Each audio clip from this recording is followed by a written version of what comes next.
I'm more excited about this car than I thought I really would be. He was asking me like what were my plans with the car. To be honest with you, I just knew I just had to get it. The GSRs are so rare, and it's been so long since I drove like a stock B series, and this is pretty close to a B16.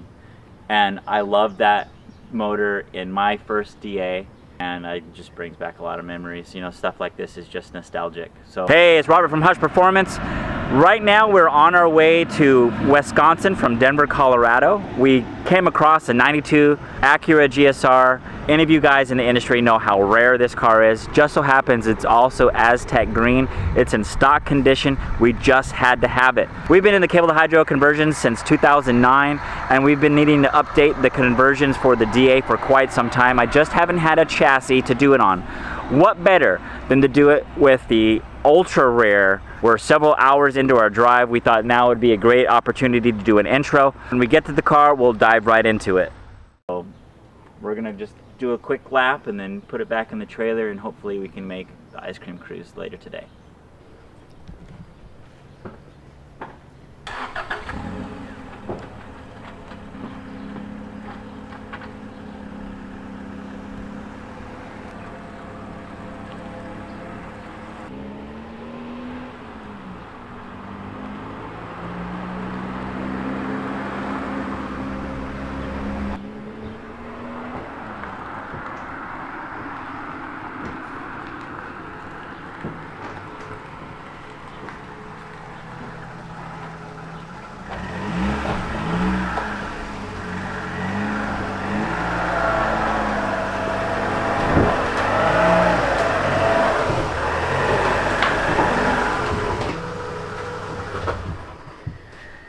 This is so cool.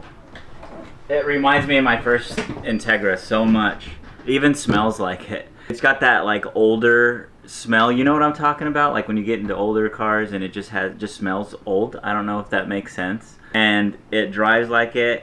I didn't know that I would connect with it like this because it's been so long since I had my first DA, which was the first one I built. It was an LS Auto. Had to get it because it was all stock and really nice. But we did a B16 manual conversion in it, and I loved that car. It just ripped. Connection was like immediate. It's like, whoa, I'm like 20 years old again. It's weird.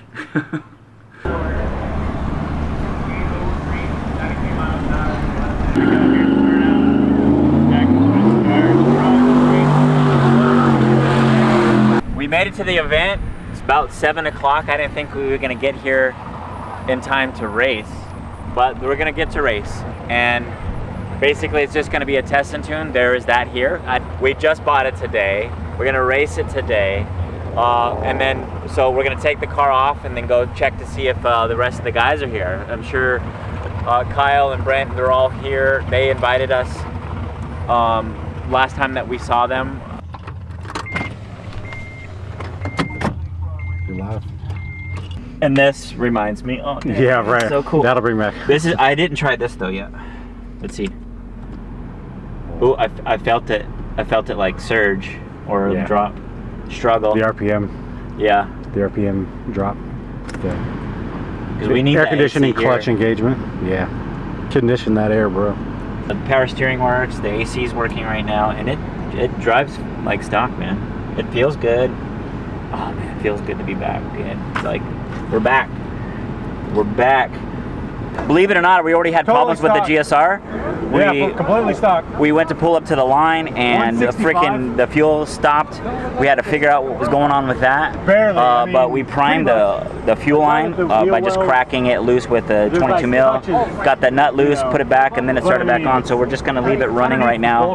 And apparently this event is only 8th mile, which I wasn't aware of either. But not a big deal. We get some burnouts, and it's not like it was going to be super mega fast anyways, but it would be nice to see like maybe a 15 or something like that here.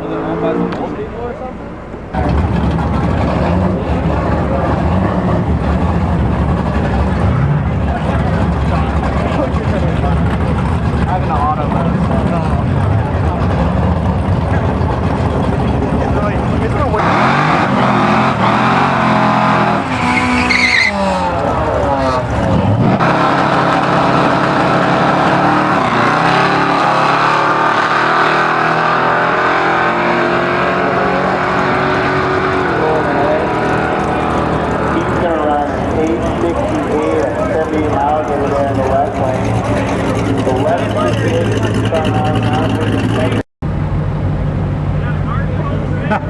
Yeah, so I jam first, we go, jam second, boom, this thing flies out. I mean, I think it's pretty typical, even like EKs.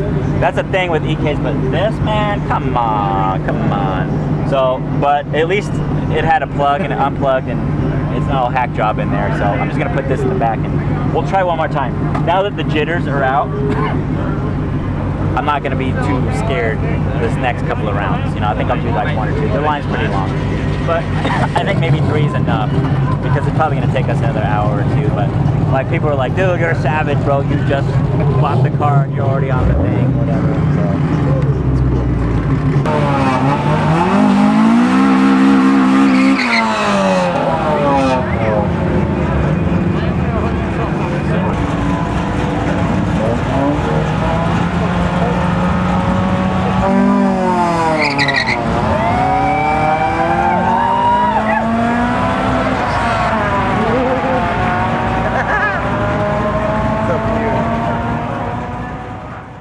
We're back from Omaha with the GSR. That event was odd. It was 8 miles. I've never actually done that. And these cars don't really wake up till after the 8th mile. When we got here, I took it around the block. It seemed to be working like it's supposed to, but I also didn't do a dig. The clutch seems off, but that's a common thing in these cars. But today, we're just gonna go over the car altogether. If I hadn't mentioned it before we paid $9,000 for this car, there was maybe over 100 comments on the thread that was posted about this car, and many of them were like, he's charging too much, and whoever pays for this is paying over what they should. And while those people are still talking about like its value, and I now own the car. After looking at it and then looking it over, is it worth $9,000? I guess in my opinion, what of the value of a vehicle is in the eyes of the beholder. There are some things that are wrong with it, but I still have a GSR. It has the original B17. It has the original YS1 transmission. It's here. It's got the ECU. Think about those things. It's still a DB2 chassis. This car has been repainted, and even under the hood here, it looks like it's been replaced. You don't see any factory stickers anywhere, so that also indicates that the hood's been replaced. You notice the hood actually dips down below this fender on both sides. Does that mean that it's an aftermarket hood, or do we have aftermarket fenders? The bumper appears to be OE. It fits really well. The headlights appear to be original. We have rusty bolts here. That's kind of a good thing. We have a rusty bolt here. That's kind of a good thing. That suggests that this core support is OEM. We also have the stickers here. The bumper's been repainted, but there is some damage on there. We have some cracking here and here. The rest of the vehicle has also been repainted. And in many areas, there's overspray. The paint job's okay. I don't think it's perfect. Also, the rear, I noticed that the gas lid here doesn't quite fit in the hole, and I can't tell if this hole's been reworked. Look, it kind of dips down in here. All right, the guy said that he did a Carfax on it, and he said that there was a fender bender or something like that. I don't think the listing said to the extent that this whole rear panel had to be reworked, but I'm feeling it, and I'm seeing things that don't look OEM, especially the way that these gaps are back here. It looks like they had to rebuild this. Also, you'll see back here, this is off center, and it looks good if you really think about it. You know, it's a very subjective thing, man. So like, to figure out the value of something, and let's say that, like, as of right now, I've even seen some GSRs in this color for sale. They are a little cheaper, but they're nowhere near this condition. They may have the original engine, but the interior's trashed or the exterior's trashed. Then let's say I got those cars for $5,000 to $6,000. How much money would I have into it to restore, or at least get it to this condition? And what would you be paying for a car that is in mint condition? Maybe $20,000, $25,000, maybe more. You know, it really depends on who's auctioning on the car at that moment. So I think like the value of anything is really just going to be subjective to really whoever you talk to. Right now, we have a true GSR, and maybe we're going to have to go through it and then restore it from the condition that it is right now. I'm going to find us an OEM hood. I'm going to find us OEM fenders and compare them to this. And if I have to repaint them, I will. If we have to rework the rear quarter, we will. But then at that point, you know, what is someone paying for a resto, or at least one that's done really well? I don't know. You know, it's all one of those things. But we're going to go over the engine right now and figure out what's going on with this so we can go drag racing today. Like maybe 3/4 of a quart low. Barely kissing the dipstick? Yeah. So that could have been why it was going in and out of VTEC. Yeah. VTEC solenoid's like, where's my oil? Yeah, well, it's like the engine's where's my oil. A valve adjustment, or at least check it, but we ain't got time for that today.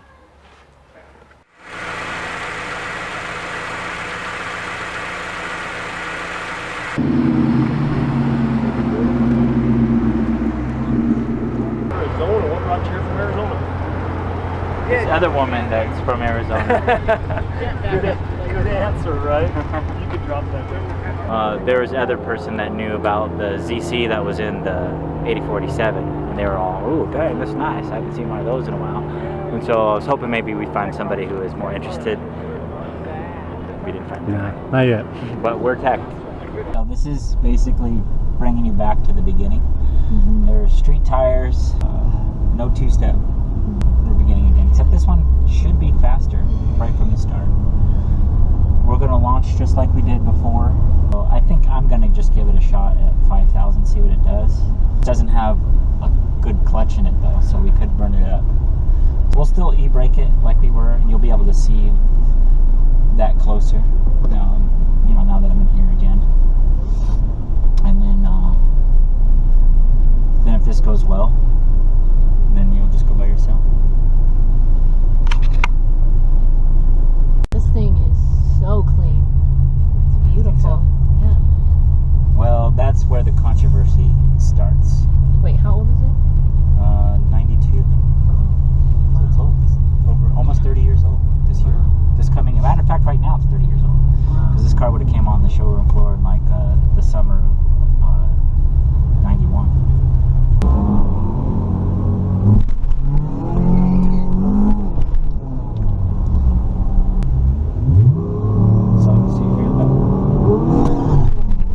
So that wasn't high enough because it bogged really hard.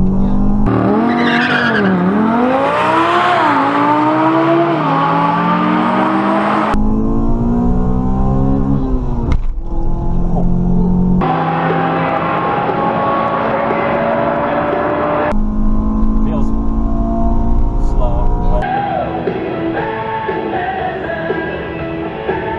that was like only third gear. I don't know that this is a GSR transmission. And we should have been in fourth right there, because you've been in the CRX, you're in fourth, right? So it could have like an LS transmission instead. What that means is it's just really long. I mean, you saw like it took forever to get through the RPM and it felt slow. We'll see what our time is. Thank you. You're welcome. Wow. This is slower than the CRX. That's a trip. I almost felt like it was stopping, like when you're changing gears, and it had that sound, like it's like almost like I was going forward because it felt like you were putting the brakes on, but I know you weren't putting the brakes on. That thing is slow. I don't think it has the GSR transmission in it. We barely got into third at the quarter. Whoa. We're supposed to be almost needing to switch to fifth by the quarter if it had a B16 or the GSR transmission. Yeah. It might have an LS in there. So I have to look closer to see if it looks like it's been worked on, if there's missing bolts or like the bolts are rounded off. Yeah. It may have gotten a clutch one time in its life, but I don't think that's the trans. The motor feels strong. Now we're going back to, what do you pay for? I'm not saying I don't have a GSR transmission in there right now, but it's highly suspect. If the ad said that it was original engine and transmission, then it should have a GSR transmission in there. And then if it doesn't, and I paid for one, we got problems. But until we do further diagnosis, we don't know. But we went slower than we did in the CRX with the D16A motor, not even a VTEC motor.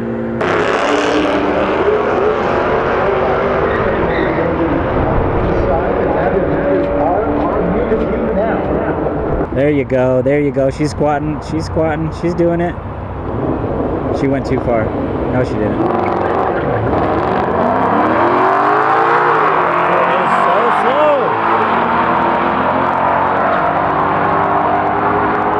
Look how slow that thing It didn't get out of first gear till... is. Yeah. Till I don't know when. 19, she did better than me though.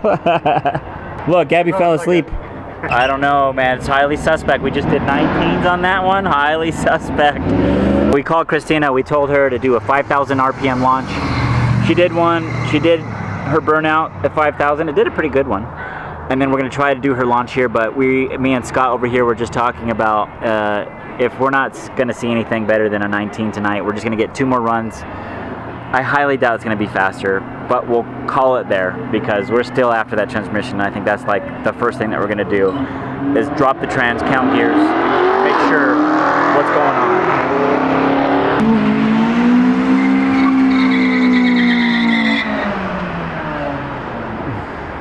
That was really good. That was good. She liked that. See, the motor has power, man. Yeah. It just bogs so hard. There it is. Good girl. Good girl. There it is.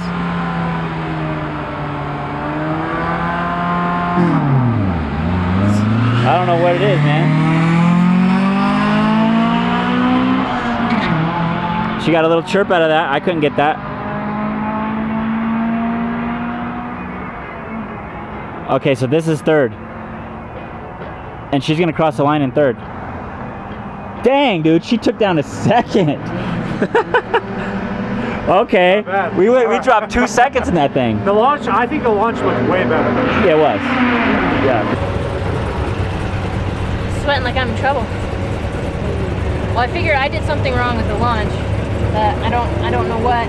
Like I revved it to 5,000, like we talked about. I was riding the clutch. I had the e-brake on, and then then I got the go lights. So I smashed the gas, let off the clutch. Let off the e-brake, and then it totally fogged. I was like, I even looked at you, I was like, what's going on? Well, okay. But imagine if I got the launch right, I would have been in the 17s. Yeah, so I don't know what's going on. The gears still don't seem right. Yeah. Because you're still only the top of third, right? Yeah. Yeah, we should be going into fourth. On the CRX, you're going into fourth already. Yeah.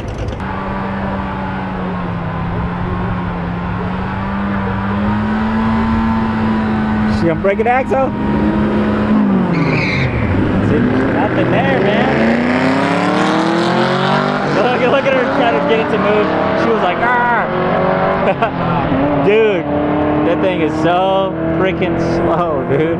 Yeah, she had just called me off of that pass, and she thinks that the brakes are hanging up. She said that she had to slam on the brakes to get them to do anything. I was like, okay, well, if the brakes were hanging up, like the e-brake, she thinks is holding it back now. Oh, the e-brake, okay. Right. Would she have to push on the pedal that far? Wouldn't you push it on less? It should be like right there already? Yeah, like after I made my pass and I was slowing down, you turn the corner and you get to the little box where they give you your ticket. I was trying to slow down, and the brake pedal, I literally had to put it all the way down to the floor before it started to slow down. In that last pass, I noticed, like when I was staging, like after the burnout, I took the e-brake off and everything, rolled up to the bead, and like I had to gas it. And I'm like, what is going? Like it felt like something was holding me back, and I had to like kind of gas it hard to get up to the bead. I guess is the brake, because then after that pass, I saw the 21 on the board when I passed, because I didn't even get to third gear. Wow. I was in second. She was in second the whole time. Yeah. Wow. Yeah. All right, I was just getting ready to move this into the trailer, and I feel what she was talking about, which is awesome. I got some good data. So, all right. But I want your first reaction. So she said to stage, she couldn't get the e-brake to do anything. Now go home, just pull the e-brake up. Where is it? Yeah. Yeah. So right here. So pull up like more than halfway. There's nothing. Like it's not even grabbing the cable. Yeah. So okay, maybe the brakes are hanging up back there. Okay. So now, like move the car a little bit and hit the brakes. Yeah, because it's already a low pedal.